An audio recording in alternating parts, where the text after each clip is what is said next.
नमस्कार दोस्तों, मैं आपका शमील कुमार शर्मा, अध्यक्ष एवं संस्थापक एहसास सोसाइटी इकोनॉमिक्स एवं राष्ट्रीय लीडर। इस वीडियो के माध्यम से आपसे ये कहना चाहता हूँ कि आखिर चुनाव, देश में चुनाव क्यों कि चुनाव का मकसद क्या है।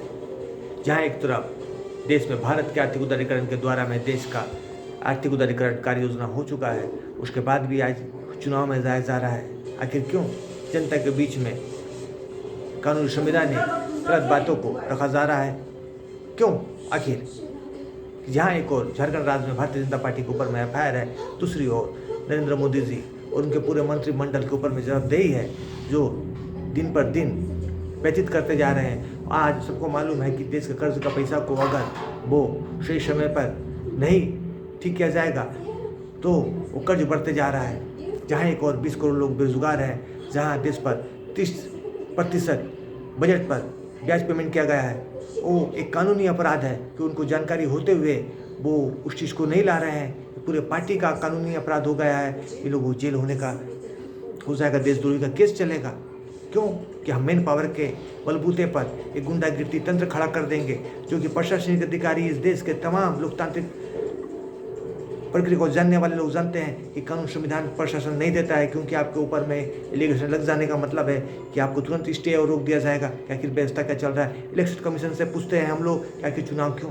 जहाँ एक और एहसास सोसाइटी भारत के आर्थिक उदारीकरण के माध्यम से किसानों को डबल से 4 टाइम्स पेमेंट का इन फसल पर आय दे रहा है, और उसके साथ आपको बेरोजगारों को 10 लाख से 10 करोड़ रोजगार दे रहा है, जो लगभग 7-8 करोड़ रोजगार है। कर्मचारी को वेतन वृद्धि 25,000, 50,000, 75,000, 1 लाख रुपए दे रहा है। उसके बावजूद उसके अलावा देश को ये लोग 5 से 30 ट्रिलियन का नया आय दे रहे हैं, और 20 सूत्री कार्यक्रम और साथ में दे रहे हैं। इसके अलावा जब भारत के आर्थिक उदारीकरण प्रोग्राम तय है इस देश में, तो आखिर क्यों? क्योंकि हम लोग जानते हैं कि काम धंधा, पढ़ाई लिखाई, एजुकेशन से लेकर के हर चीज़ की व्यवस्था होता है, लीडरशिप की व्यवस्था होता है। क्योंकि आज आप लोग देख रहे हो कि जितने प्रशासनिक अधिकारी, थाना से लेकर के एसपी, डीएसपी, कमिश्नर और उससे ऊपर के लोग जो हैं कि उनके पास में अपना एक सुरक्षाकर्मी होता है। आज एक लीडर आपके शमील कुमार शर्मा जी देश में जो एहसास सोसाइटी के माध्यम से रोजगार प्रतिष्ठा की योजनाओं के माध्यम से संगठन का काम कर रहे हैं और एक पार्टी के साथ भी आ रहे हैं, परंतु क्या उनको सुरक्षा व्यवस्था को गंभीरतापूर्वक नहीं लेते हुए ये लोग मौखिक रूप से मौखिक एग्जाम में बैठे हुए हैं कि मौखिक एग्जाम दे करके वार्तालाप कर रहे हैं कि जो कि अभी तक तुरंत इन लोगों को सुरक्षा व्यवस्था दे देना चाहिए। क्यों कि यहाँ की जमशेदपुर की सारी कार्य प्रणाली केस को देखते हुए ये जरूरत हो रहा है देश को कि एक लीडर को खतरे में डाले, उनके परिवार को खतरे में नहीं डाले। क्यों? क्योंकि देश में जो कर्ज ले रहे हैं, कैसे चलेगा कोई व्यवस्था?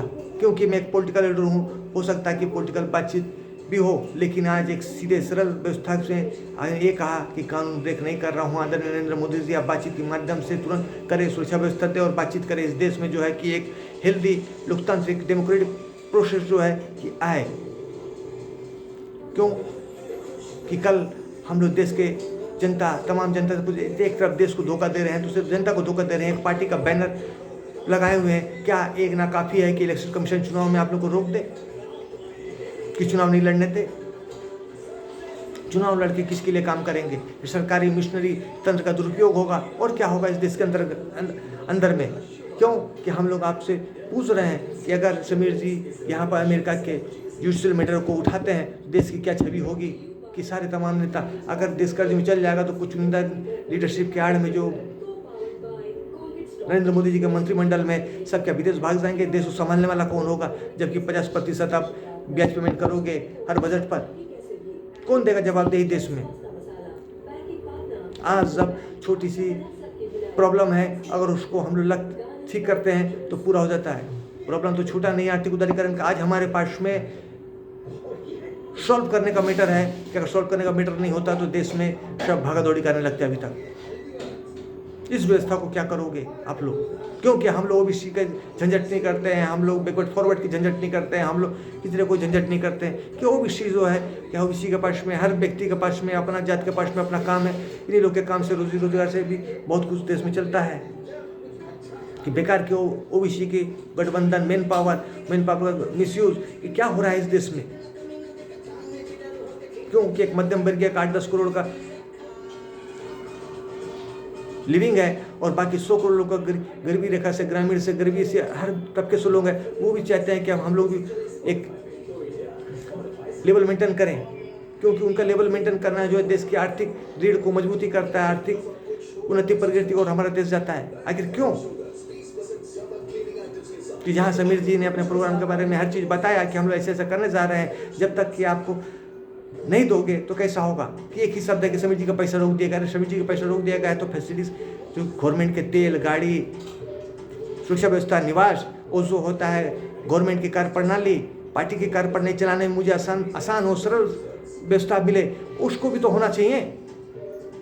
जहाँ तक एक व्हाट्सएप के न्यूज़ है, कई हज़ार न्यूज़ निकले हुए हैं, कई 100 न्यूज़ निकले हुए हैं, जिसमें से रंगा बिल्ला बोलने वाले को आप लोगों ने जेल पहुँचा दिया, लेकिन इस न्यूज़ को जो हम लोग FIR कॉपी कर रहे हैं, आप तक पहुँचा रहे हैं, आपको जो जिस तरीका का हम लोग पत्र भेज रहे हैं, उस महत्वपूर्ण नहीं है क्या?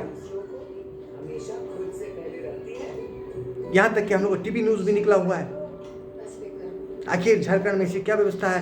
क्योंकि अगर आपके बात नहीं मानते हैं तो कई लोगों को हम सस्पेंड होते हुए देखा गया है, लेकिन ऐसा क्यों नहीं हो रहा है?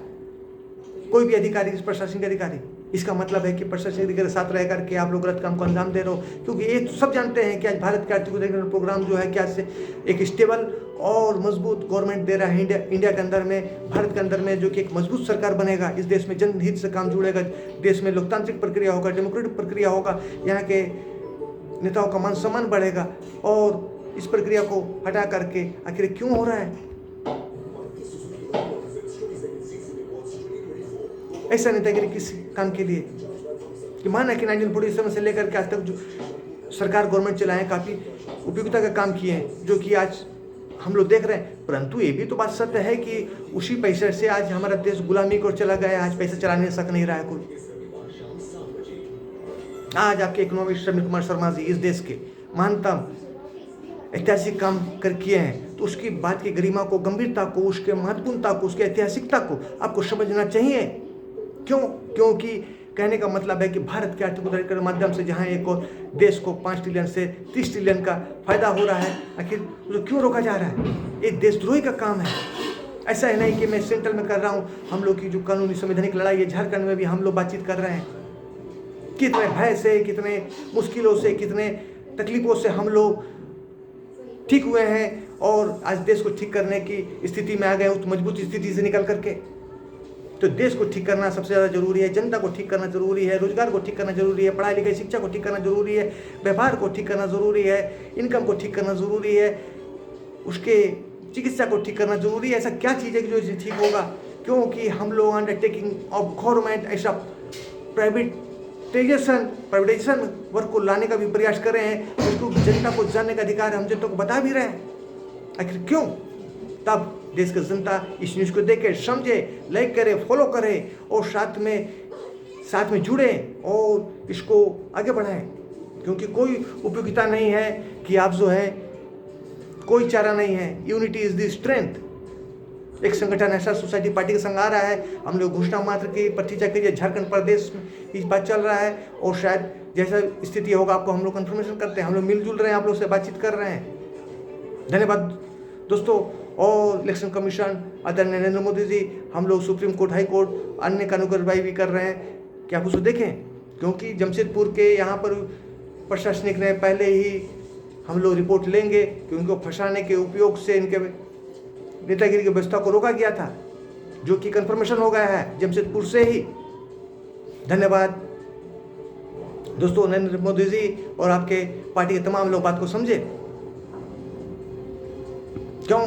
कि यहाँ से कोई गलत करके नीरव मोदी, विजय माल्या या अन्य जैसे नहीं जा सकेंगे। काफ़ी मुश्किल होगा लीडरशिप में भी।